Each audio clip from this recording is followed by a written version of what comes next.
નમસ્કાર વિદ્યાર્થી મિત્રો,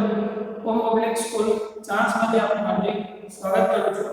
હવે આપણે ધોરણ 9 ની અંદર ચેપ્ટર નંબર 1 સંખ્યા પદ્ધતિ. હવે સંખ્યા પદ્ધતિ વિશે આપણે અભ્યાસ કરીએ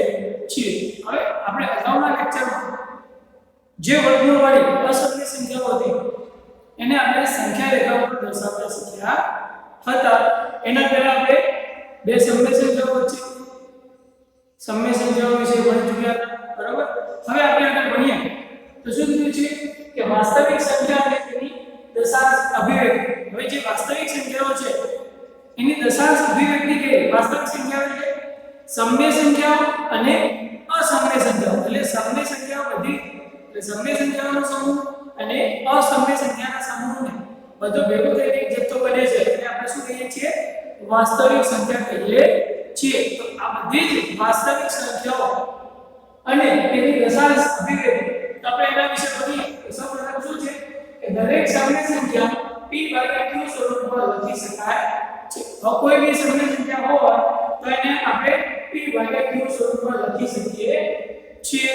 હવે જો p પૂર્ણાંક અને q કેવા હોય છે? શૂન્યેતર પૂર્ણાંક. પૂર્ણાંક એટલે ધન સંખ્યાઓ, ઋણ સંખ્યાઓ અને જીરોનો સમાવેશ કરતો હોય એવી સંખ્યાઓને આપણે શું કહીએ છીએ? પૂર્ણાંક સંખ્યાઓ કહીએ છીએ. અને શૂન્યેતર પૂર્ણાંક એટલે જીરો સિવાયની એટલે ઋણ સંખ્યાઓ અને ધન સંખ્યાઓનો સમાવેશ થાય છે એ સંખ્યાઓને આપણે શૂન્યેતર પૂર્ણાંક સંખ્યાઓ કહીએ છીએ. હવે જે સંખ્યાની દશાંશ અભિવ્યક્તિ 7 કરતા અનંત આવૃત હોય તો તે સંખ્યાને સમય સંખ્યા હોય છે. તે સંખ્યા કેવી હોય છે? સમય સંખ્યા છે. બરોબર. હવે અભિવ્યક્તિ દશાંશ અભિવ્યક્તિના બે પ્રકાર છે. એક છે શાંત અને એક છે અનંત આવૃત. હવે શાંત ક્યારે હોય છે અને અનંત આવૃત ક્યારે હોય છે? તો શાંત ક્યારે હોય છે? જ્યારે તમે કોઈ પણ બે સંખ્યાનો ભાગાકાર કરો છો અને શેષ તમારે 0 મળે છે. શેષ શું મળશે? 0 મળશે ત્યારે તે અભિવ્યક્તિ શું થઈ જશે? શાંત થશે. અને શેષ 0 ન મળે હવે જવાબ આગળ વધ્યા જ કરે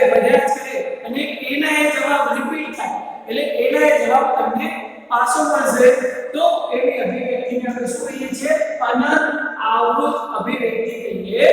છીએ. બરાબર. તો જે સમય સંખ્યા 0.p એવા સ્વરૂપમાં હોય તો તેને આપણે p/9 સ્વરૂપે લખી શકીએ છીએ. આપણે એનો એક્ઝામ્પલ તરીકે દાખલો જોઈશું. હવે વર્ગમૂળ 2, વર્ગમૂળ 3 વગેરે જેવી અસમય સંખ્યાઓ. હવે વર્ગમૂળ 2, 3, 5, 7 જે સંખ્યાનું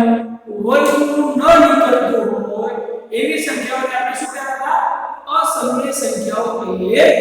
છીએ. તો સંખ્યાની દશાંશ અભિવ્યક્તિ અનંત અનાવૃત હોય છે એટલે અનંત સુધી મળે જાય છે. હવે પાઈ એક શું છે? પાઈ એક અસમય સંખ્યા છે. હવે પાઈ નું મૂલ્ય શું છે? બે મૂલ્ય છે અથવા 22/7 કે 22 પાઈ 3.14 એટલે પાઈ ના બે મૂલ્ય છે તમને કીધું હોય એ ઉપયોગ કરવાનો રહેશે. હવે આપણે આના ઉપરથી ઉદાહરણ નંબર 5 જોઈએ.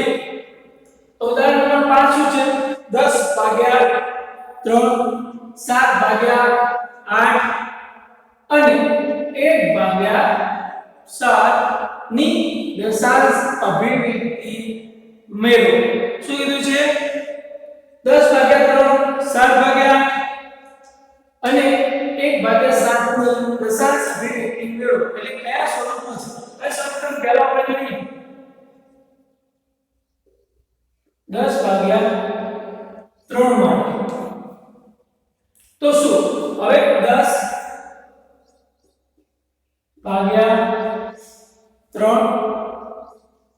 3 કરી 9 1 વધ્યો. હવે મારા પરથી શું 10 માંથી 9 જોઈએ તો 1 અહીંયામાં 0 જોઈએ તો અહીંયા શું કરવાનું? પોઈન્ટ મેળવવાનો છે. અહીંયા પોઈન્ટ મેળવ્યો એટલે જો સુધી તમે દાખલો ગણશો ત્યાં સુધી આ પોઈન્ટ નું શૂન્ય ઉમેરાય રહેશે. અહીંયા 0 મેળવ્યો, આ 0 એટલે અહીંયા પોઈન્ટ આવી ગયો. બરોબર.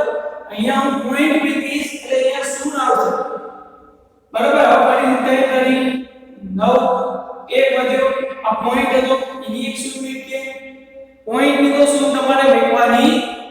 તમારે જો બીજી વધારાની શું મેળવવું હોય તો ઉપરથી 100 વધારાની મેળવવી પડશે 3 તરી 9 અહીંયા વચ્ચે 1 તો અહીંયા 1 આવશે તમે શું મેળવશો પોઈન્ટ બી એના સંખ્યા રિપીટ થાય છે તો 3.33333 અનંત સુધી આવશે બરાબર તો તમારે જવાબ શું હશે 10 ભાગ્યા 3 નો જવાબ શું હશે 0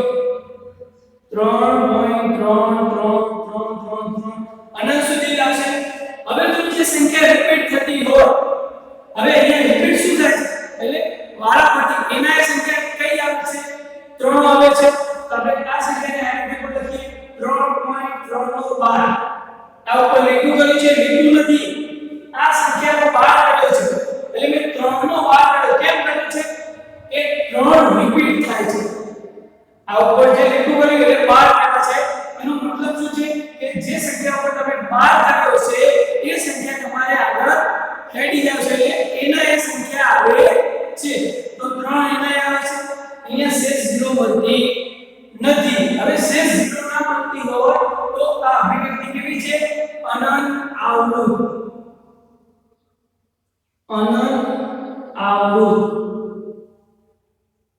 શું છે અનંત આવૃત દશાંશ અભિવ્યક્તિ છે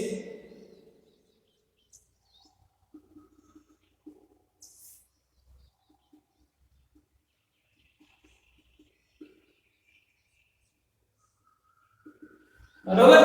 હવે આપણે બીજા નંબરનું ગણીએ 7 ભાગ્યા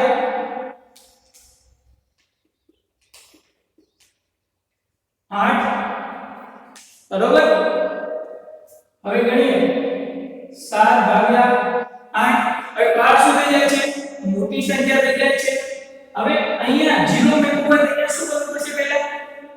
અહીંયા માં વધારામાં અહીંયા 0 મેળવવું હોય તો મારે ઉપર શું કરવું પડશે પોઈન્ટ મેળવવું પડશે અને પોઈન્ટ આગળ કશું ના હોય તો 0 લખી શકાય છે તો પોઈન્ટ મેળવ્યું એટલે અહીંયા શું આવી હવે આગળનો ભાગ પાડીએ તો 8 70 56 8 9 72 વધી જાય છે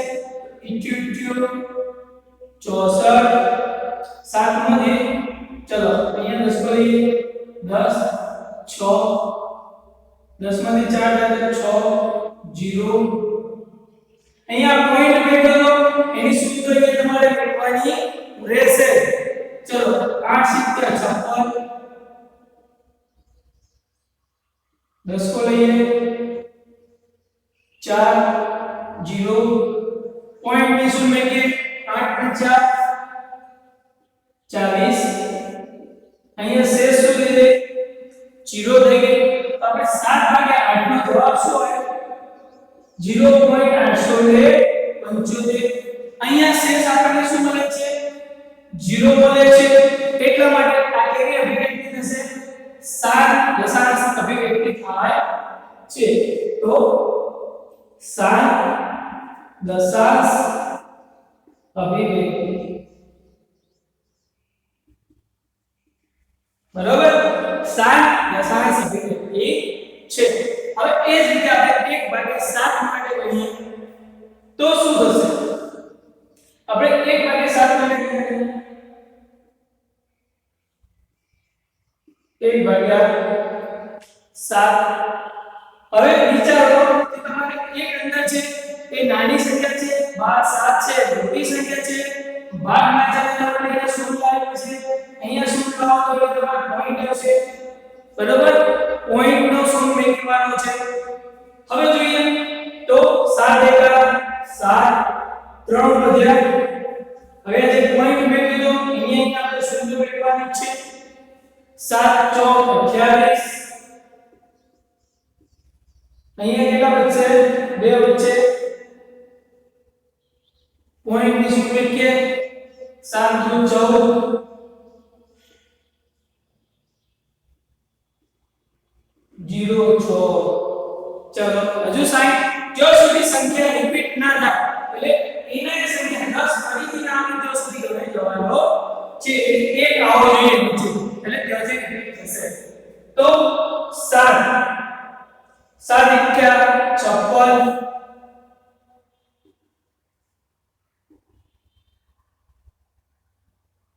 चलो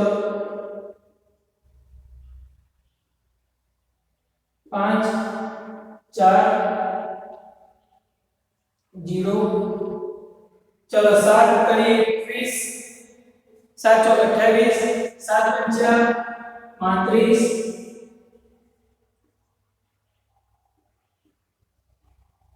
5 हो गया અહીંયા 0 વધ્યો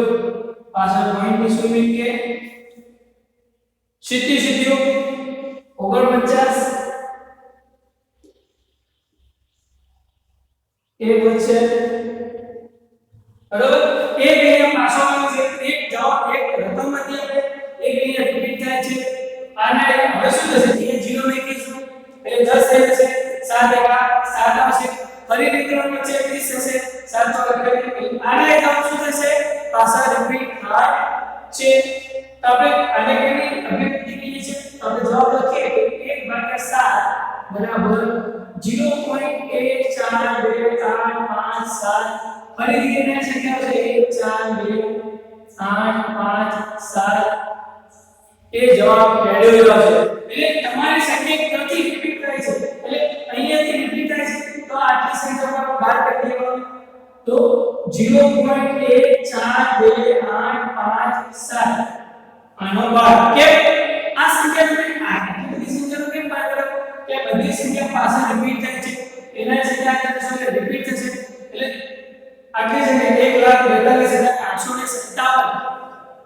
બરોબર એ આપણે રિપીટ થાય છે એટલે જે સંખ્યા જેવાથી રિપીટ થતી હોય ધારો કે 4 થી રિપીટ થતી એટલું લેવાનો નથી બહાર પણ આપણે આ બધી સંખ્યા રિપીટ થાય છે તો આ અભિવ્યક્તિ કેવી છે અનંત આવતું દશાંશ અભિવ્યક્તિ અનંત આવતું દશાંશ અભિવ્યક્તિ બરાબર તો આ રીતે તમે અભિવ્યક્તિ શોધી શકો છો હવે આપણે આગળ જોઈએ ઉદાહરણ નંબર 6 તો આપણે ઉદાહરણ 6 લઈએ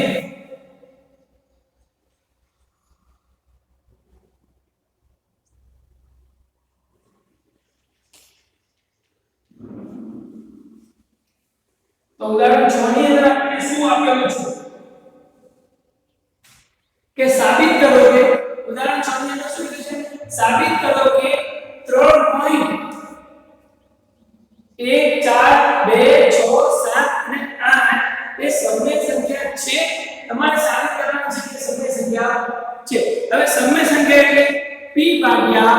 q સ્વરૂપની બધી સંખ્યાઓને આપણે શું કહીએ છીએ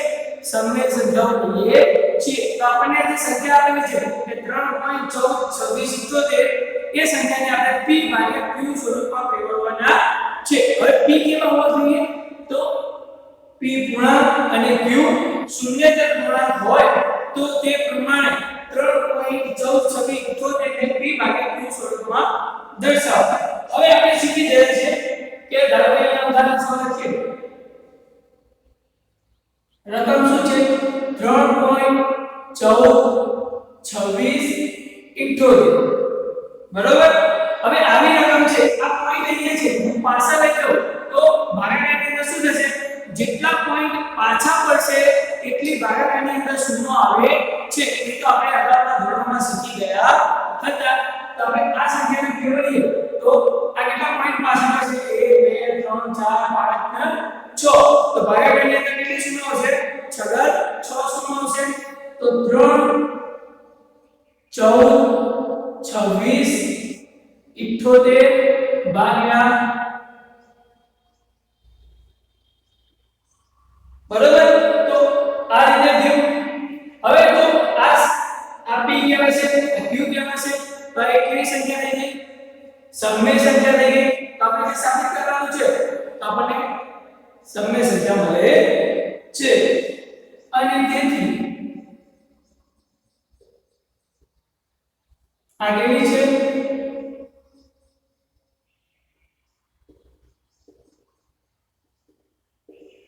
અને તેથી આ સમય સંખ્યા છે કેમ સમય સંખ્યા છે કે p ભાગ્યા q સ્વરૂપમાં છે એટલા માટે બરોબર હવે આપણે આગળ જોઈએ ઉદાહરણ નંબર 7 શું કીધું છે કે સાબિત કરો કે 0.3333 એટલે અનંત સુધી એટલે 0.3 નો 12 બરાબર હવે 0.3 ના 12 p પૂર્ણાંક અને q શૂન્યાંક પૂર્ણાંક હોય તેવા p અને q માટે p ભાગ્યા q સ્વરૂપમાં દર્શાવવાનો છે એક સંખ્યા સંખ્યામાં આ સંખ્યાને દર્શાવવાની છે એટલે જે દશાંશ અભિવ્યક્તિ છે હવે આ જે દશાંશ અભિવ્યક્તિઓ મળી એનો પહેલો જ રકમ શું હતી સમય સંખ્યા હતી તો એ સમય સંખ્યાને આપણે દશાંશ અભિવ્યક્તિમાં કરવી આપણને દશાંશ અભિવ્યક્તિ આપેલી છે અને એને આપણે શું કરવાનું છે સમય સંખ્યામાં ફેરવવાનો છે તો ઉદાહરણ 7 તો આપણે ઉદાહરણ 7 ની અંદર જોઈએ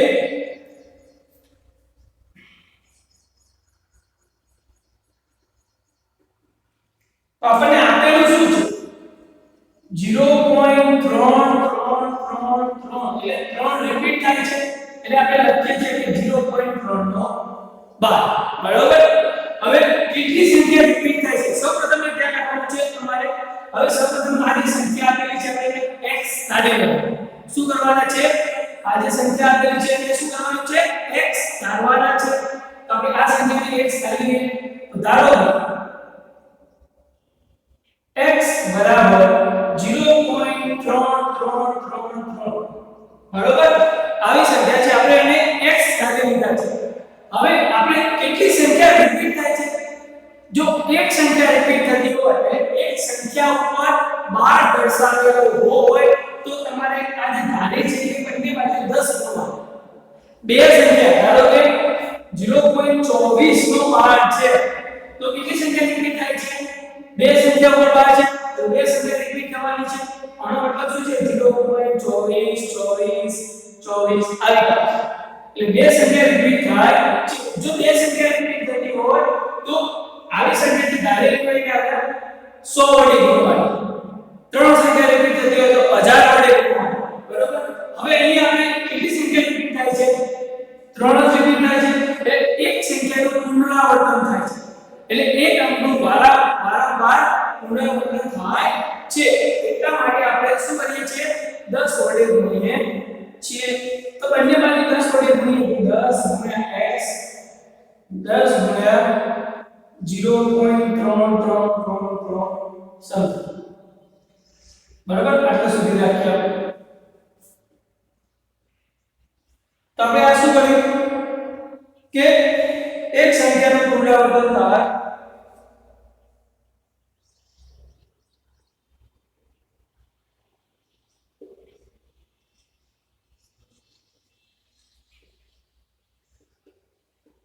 શું થાય છે એક સંખ્યાનું પુનરાવર્તન થાય છે તેથી આપણે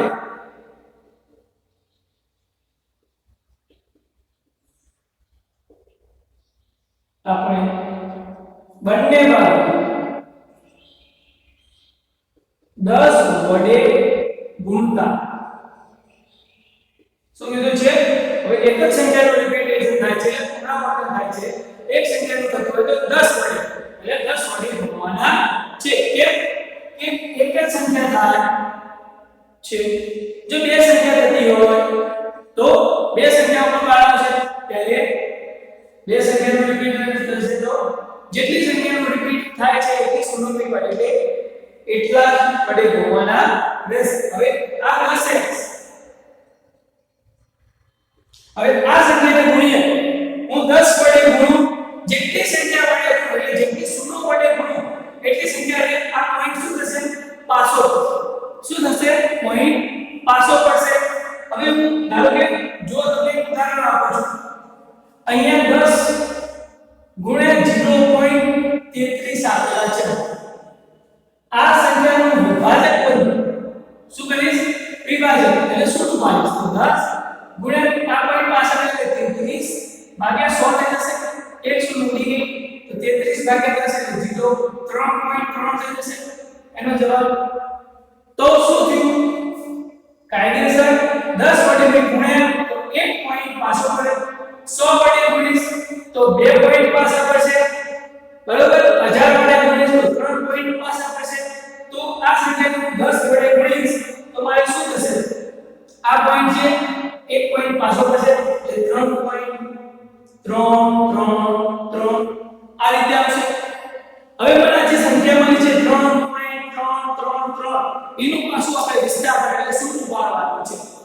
કઈ રીતે શોધવું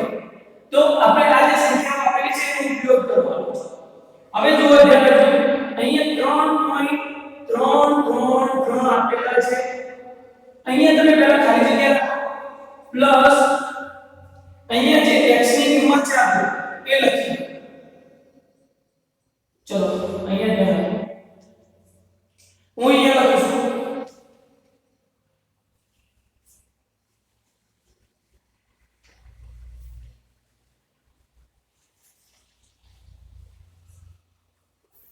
શું છે અહીંયા આપણે 10x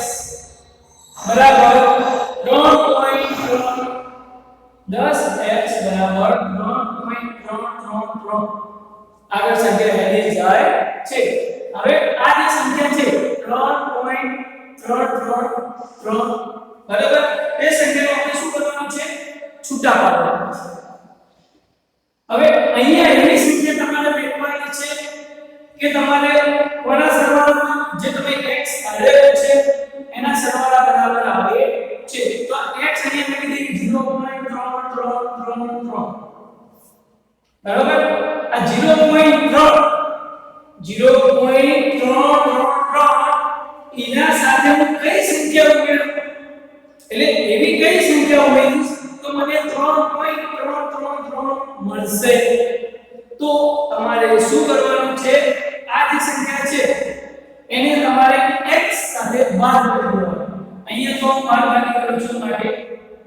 3.333 એટલે આપણે શું કરવાનું છે આ સંખ્યા અને આ સંખ્યા બંને સરખી કરવાની છે અહીંયા તમને આ જે 10x વાળી સંખ્યા આપેલી છે અહીંયા શું આપેલું છે x વાળી કિંમત આપેલી છે એના સિવાય તમે અહીંયા એવી કઈ કિંમત લેશો કે તમારે x અને આ કિંમતનો સરવાળો કરવાથી તમને 3.333 મળે છે તો મેં શું કર્યું આ સંખ્યાનો અને આ સંખ્યાનો શું કરી દીધો બાદબાકી કરીએ એટલે આપણને 3 મળે એ અહીંયા આવશે કે 3.00 લખવાની જરૂર નથી એકલા 3 લખ્યા બરોબર હવે આના બરાબર આપણે શું શોધીશું 3.333 ની જગ્યાએ શું આવશે 3.333 ની આજે 3.33 છે એટલે આને શું લખેલું છે 10x આપણે x ની કિંમત શોધવાની છે સંખ્યા આપણે જે ધાર્યું છે x બરાબર 0.333 એટલે આપણે x ની કિંમત શોધવાની છે અને કેવી સમય સંખ્યા શોધવાની છે તો આપણે આના બરાબર શું લખ્યું છે 10x 3 તો એમના હવે 0.33 ની જગ્યાએ શું છે 0.333 ની જગ્યાએ x આવેલો છે આપણે x લખી દો બરાબર હવે આ x પ્લસ હવે x વાળા પર આપણે એક બાજુ લઈ જઈએ અહીંયા x છે આ બાજુ લઈ જઈશું અહીંયા પ્લસ આ બાજુ લઈ જઈશું માઈનસ હશે તો 10x x બરાબર 3 હવે 10x ની અંદરથી એક x જાય તો 9x બરાબર 3 હવે આ 9 ગુણાકાર છે આ બાજુ જશે તો ભાગાકારની અંદર તો x બરાબર 3 ભાગ્યા 9 હવે 9 ના ભાગ કરીએ તો 3 ઉડી ગયા x બરાબર 1 ભાગ્યા 3 આપણને x બરાબર શું મળ્યું 1 ભાગ્યા 3 મળે છે કેમ હવે આપણે શું કર્યું છે કે જે સંખ્યા છે કે 0.333 એની આપણે સમય સંખ્યા એકની ભાગ્યા q સ્વરૂપમાં મેળવીએ છીએ હવે તમારે ધ્યાન રાખવાનું છે અહીંયા 3 આપે છે હવે તમને એ રીતે આપ્યું 0.35 એટલે બે સંખ્યા મળવી બે સંખ્યા છે તમારે દાખલો આ રીતે ગણવાનો છે અહીંયા કઈ જગ્યાએ 35 છે બે સંખ્યાનો બાદ થશે અહીંયા 10 વડે ગુણ્યા 100 વડે ગુણવાના છે બરાબર આ રીતે તમારે સેમ દાખલો ગણવાનો છે અહીંયા 10x આવેલા કેવા આવશે 100x આવશે બરાબર તો આપણે અહીંયા ઉદાહરણ 7 સુધી કર્યું છે હવે આપણે નેક્સ્ટ લેક્ચરમાં જોઈશું કે ઉદાહરણ 8 9 અને 10